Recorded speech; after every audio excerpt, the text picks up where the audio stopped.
In the shattered aftermath of the Second World War, as Europe rebuilt its cities and its faith in democracy, a parallel architecture was assembled beneath the visible world. Hidden arms caches, clandestine radio sets, forged identity papers, and hand-picked men and women trained to disappear, wait, and act. This subterranean design, first imagined by British and American intelligence planners and implemented with the cooperation of Western European services, came to be known by one name above all others: Gladio. Strictly speaking, Gladio was the Italian code name, but over time the term expanded to cover a constellation of stay-behind networks operating across NATO and aligned states from Scandinavia to the Mediterranean.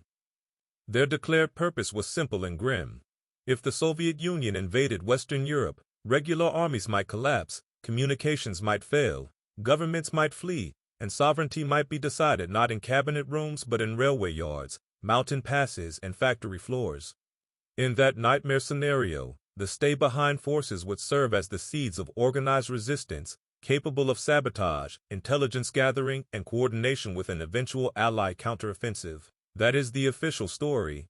Alongside it, however, runs a darker narrative, allegations that portions of these networks, or elements connected to them, drifted from wartime contingency planning into peacetime politics, touching domestic surveillance, propaganda, and in some cases being cited in controversies about strategy of tension. Between these two narratives lies the complicated, layered history of Operation Gladio. The concept of a stay-behind force was not invented after 1945. During the war, resistance movements had demonstrated how small, well-organized cells could disrupt a larger occupying power.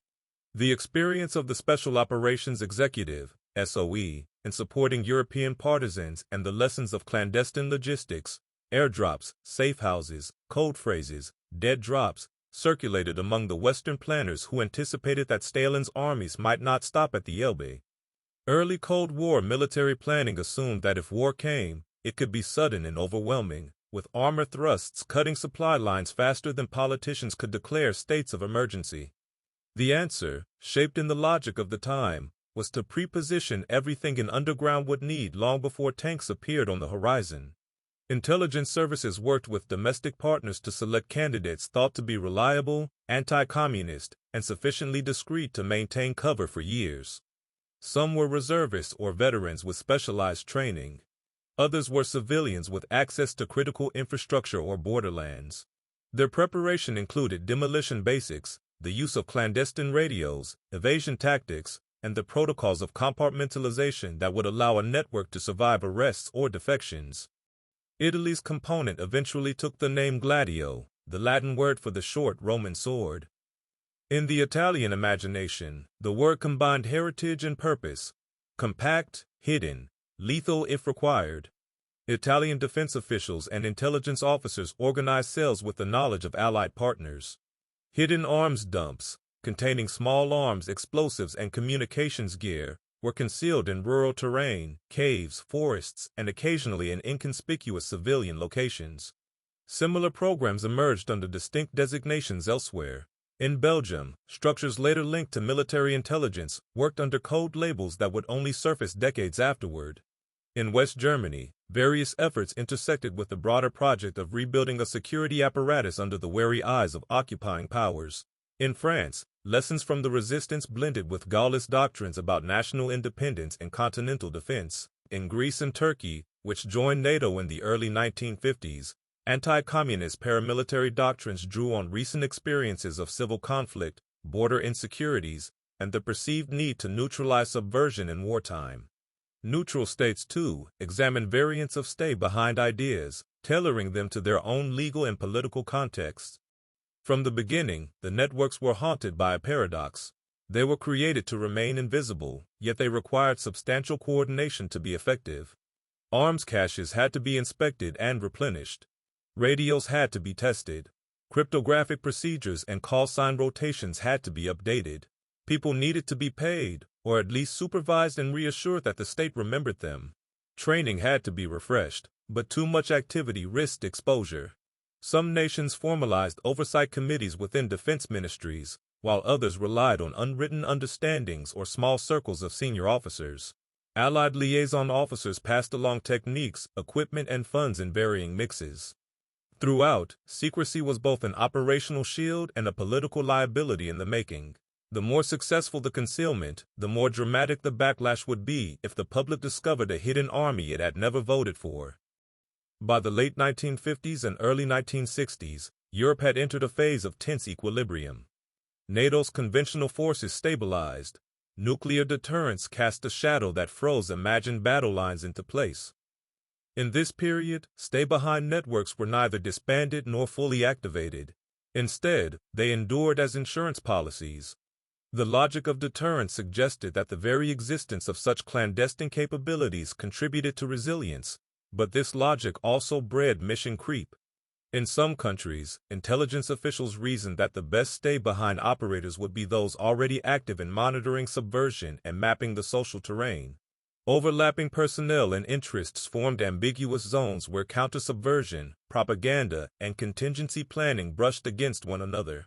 Critics later argued that this overlap allowed political preferences to filter into structures designed for national survival, blurring the line between defending democracy in war and shaping it in peace. Supporters countered that vigilance had been the price of survival in a Europe where coups and insurgencies had not vanished but simply changed form.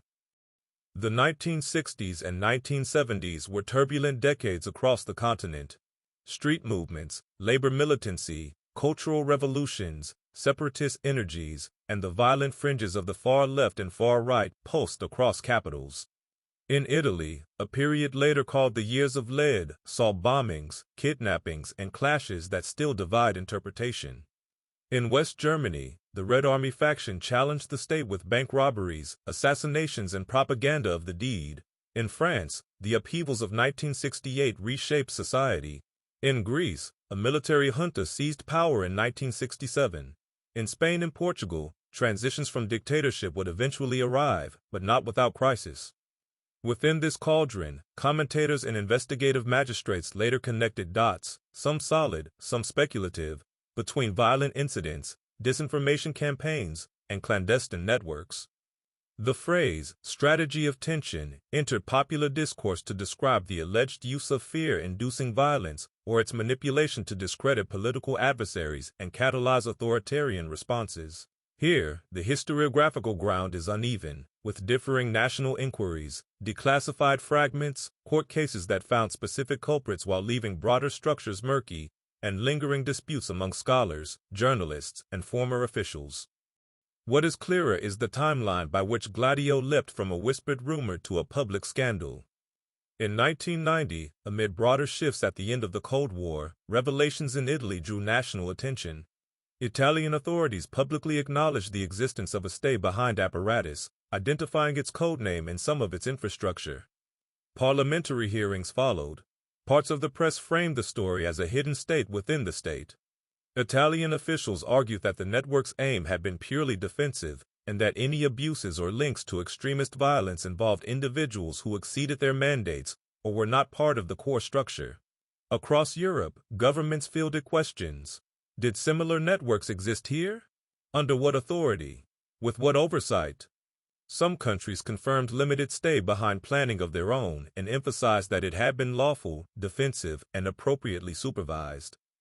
Others disclosed less, citing national security. The public reaction alternated between shock that such forces have been concealed for decades and shrugging recognition that the Cold War had always contained shadows. Understanding Gladio requires disaggregating the idea of a stay-behind network from the separate, though sometimes intersecting, world of domestic political conflict. At its most basic, a stay-behind cell was a wartime contingency tool, pre-positioned, compartmentalized, and doctrine-driven. Its tasks were to gather intelligence from behind enemy lines, sabotage key nodes in transport and energy, protect or extract leadership figures, and serve as local skeleton frameworks for a resistance movement linked to exiled authorities or to Allied commands. To do any of that, the network demanded redundancy. Radio operators were trained to switch frequencies according to daytime and risk conditions. Arms were stored in waterproof containers with desiccants to endure years underground. Forged IDs included plausible backstories. Cache maps were split among couriers. No single person was supposed to be able to compromise an entire region if captured. There were signals plans for the first hours of an invasion, including how to verify that a stand-down order wasn't enemy disinformation. Yet institutions are inhabited by people, and people operate within political cultures. In Italy's case, Cold War politics were particularly polarized. The largest communist party in Western Europe competed in elections. Christian Democrats and their allies feared a turn left. Some magistrates, historians, and journalists argued that this polarization created fertile ground for extra-parliamentary maneuvers by segments of security structures, business elites, or foreign partners seeking to keep Italy securely in the Western camp. Defenders of the stay-behind concept countered that conflating wartime plans with peacetime political violence was a category error, that infiltrations and manipulations occurred in many spheres during those years, and that muddying every incident with Gladio disguised the responsibility of actual perpetrators established in specific court rulings. Between these poles is the sober recognition that secrecy, once institutionalized, can be repurposed, especially when accountability mechanisms are weak or when national trauma narrows the political imagination. Belgium offers another window into the complexity. Press reports and later investigations documented that elements within military intelligence maintained a stay-behind structure coordinated with allied partners. In parallel, the country confronted controversies about violent crimes and extremist cells that shook public confidence in the 1980s. Some researchers drew lines between these crises and clandestine planning. Others urged caution, noting that criminal networks and political extremism had their own logics independent of stay-behind doctrine. Germany's post-war rearmament and the reconstruction of intelligence services took place under intense scrutiny, leading to layers of oversight not always present elsewhere. Nonetheless, discussions about covert preparations occasionally surfaced, wrapped in the broader narrative of a state trying to define security without repeating authoritarian patterns. France's Gaullist insistence on strategic autonomy, combined with its own experience of resistance and colonial wars, produced a unique mix of pride in clandestine competence and suspicion of external interference. In Southern Europe, Cold War anxieties were expressed more bluntly. Greece's path included civil war, foreign influence, and military dictatorship. The country's relationship with clandestine anti-communist structures was not merely theoretical, but braided into lived history. Turkey confronted deep internal cleavages, regional conflicts, and cycles of military intervention in politics. Public debates about clandestine structures intersected with arguments about national security and the boundaries of democracy. In each case, the line between preparing for invasion and monitoring internal enemies was not always kept bright, particularly when the definition of internal enemy was elastic. The more a state framed domestic dissent as a potential fifth column, the more likely clandestine habits would seep from wartime planning into peacetime policing and propaganda. A critical, if mundane, part of the Gladio story lies in logistics. Arms caches did not maintain themselves. Over time, seals degrade, metal rusts, and batteries die.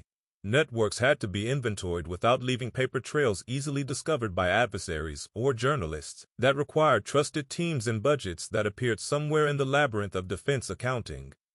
Equipment had to be standardized enough to enable training and maintenance, but not so standardized as to be traced. Cryptographic materials required periodic refresh to remain secure. That meant couriers, training weekends, or discrete sessions in safe houses. The longer a network existed without its triggering event, the anticipated invasion, the more its caretakers faced the professional challenge of justifying a capability that might never be used.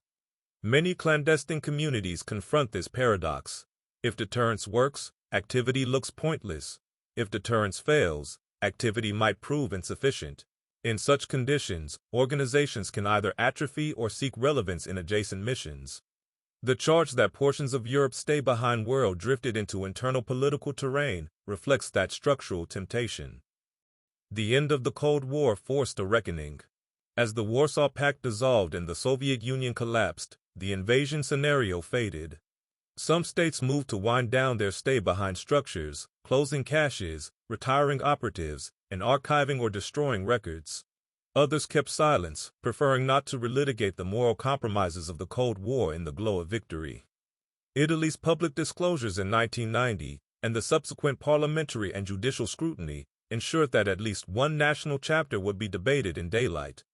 The hearings traced chains of command, funding sources and liaison arrangements, while also entering the swampier land of allegations linking clandestine spheres to acts of terror. They illuminated much and settled less. Across Europe, the wave of questioning produced a patchwork: confirmations of defensive planning, denials of political misuse, acknowledgments of lapses, and the recurring refrain that secrecy had been necessary in a world where defeat could have arrived in 48 hours. Gladio's historiography is itself a mirror of European memory, politics. For those who experienced the Cold War as a time of existential danger, clandestine preparations appear as prudent insurance. For those who bore the brunt of state overreach, or who lost friends in bombings and shootings of murky origin, the revelation of hidden networks deepened suspicion that violence was not merely punished too slowly, but sometimes navigated or exploited by actors inside the system. In academic literature, one finds arguments about sources. Declassified files offer partial windows. Court records illuminate specific crimes, but rarely expose national designs. Memoirs from operatives can clarify techniques while obscuring accountability. Journalistic exposés may uncover threads and weave them into patterns that readers either find persuasive or conspiratorial depending on their priors. The methodological lesson is caution, to neither dismiss the reality of clandestine power nor inflate every mystery into a master plot. What then did Gladio accomplish? If measured purely by its stated purpose, preparing resistance to an invasion that never came, the answer is paradoxical.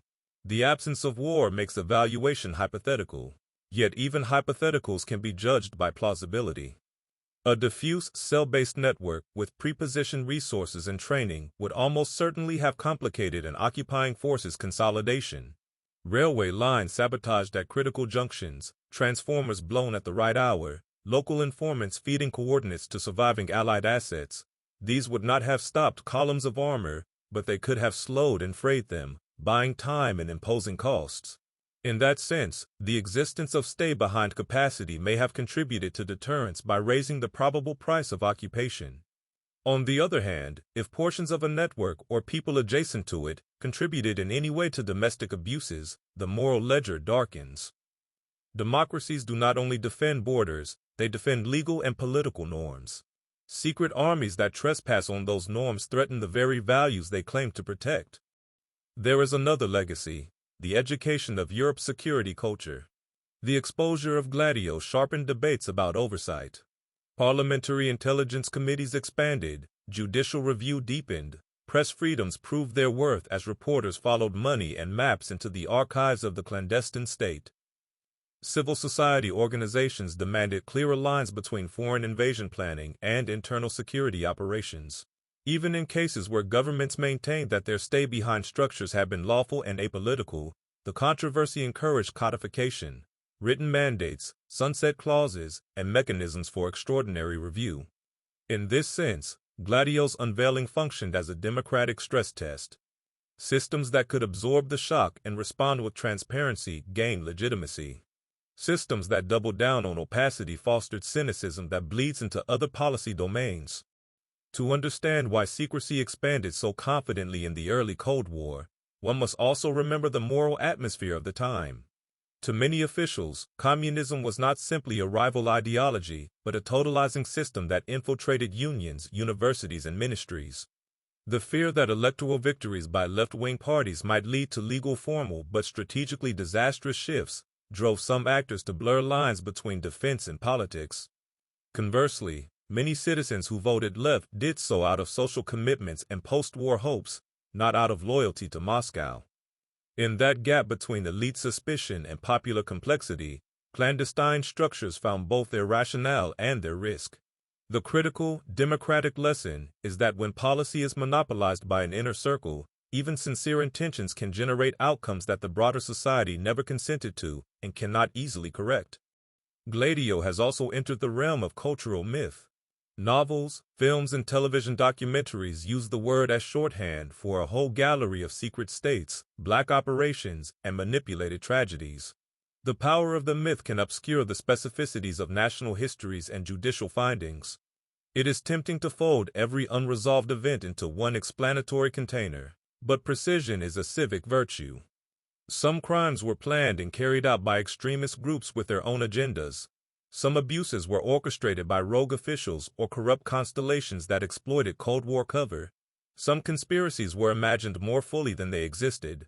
Among the many obligations that emerged from the Gladio controversy is the obligation to keep distinctions alive between wartime planning and peacetime policing, between defensive prudence and political manipulation, between what can be shown and what can only be suspected. Even with those distinctions, the ethical core remains challenging.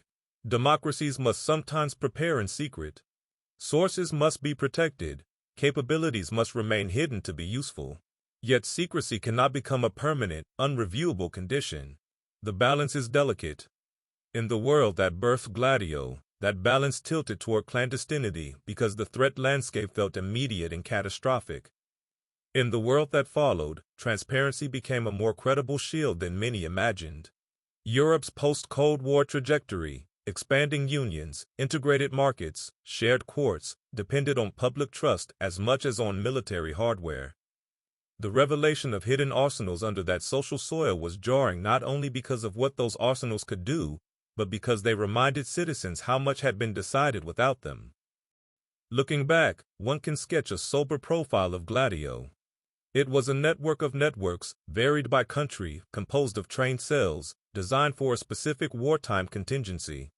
It reflected genuine strategic concerns and borrowed methods from wartime resistance and special operations. It required secrecy, money, and liaison with foreign partners. In some contexts, it overlapped with counter-subversion activities that were inherently political. In others, it remained a dormant insurance policy. Its exposure in 1990 transformed it from a professional secret to a public debate about the boundaries of state power. It bequeathed technical lessons about clandestine resilience, but more importantly, it bequeathed constitutional lessons about oversight, proportionality, and the continual renegotiation between liberty and security. There is a second, quieter inheritance. The very men and women selected to be invisible were often citizens who had endured occupation, or who believed deeply that their country should never again fall without a fight. Their readiness to risk anonymity for a hypothetical day speaks to a kind of civic severity that is easy to forget in comfortable times. A robust critique of clandestine excess should not erase that hard kernel of duty. Likewise, honoring that duty should not excuse any trespass against the rule of law. The task for historians and citizens alike is to hold both truths: gratitude for those who prepared to resist tyranny, and vigilance against the corrosion that secrecy, once institutionalized, can bring. The Cold War as a political season has ended, but the architecture it built, alliances, intelligence partnerships, doctrines of resilience, survives in altered form. New threats replace old ones. Fears mutate but do not vanish. Across Europe today, governments speak the language of hybrid warfare, cyber intrusion, disinformation, and critical infrastructure sabotage. In that vocabulary, one hears distant echoes of the stay-behind logic. Prepare in advance, position assets, train cadres. Do not wait for the first strike to learn your own weaknesses. If Gladio is to serve any constructive purpose now, it is as a cautionary tale and a case study. Prepare, but define your mandate. Coordinate, but write down who is responsible to whom. Secrecy may be necessary, but secrecy without layered oversight will eventually betray its creators. The short sword, if it is to be sheathed within a democracy, must be kept not only sharp, but accountable. In the end, the story of Operation Gladio is not only about hidden weapons and coded radios. It is about the tension between fear and freedom in modern states. Fear says that survival justifies anything done in its name. Freedom answers that survival without consent and constraint is not the survival of a republic but of a machine. Europe's experience with Gladio suggests that democracies can survive the revelation of their secrets if they then enlarge the circle of accountability and deepen the habits of scrutiny. The most durable security is not engineered in tunnels alone. It is co-authored by citizens who know enough to judge, forgive, demand, and reform. Gladio lived in the shadows. Its most important legacy might be the light it forced Europe to turn on itself.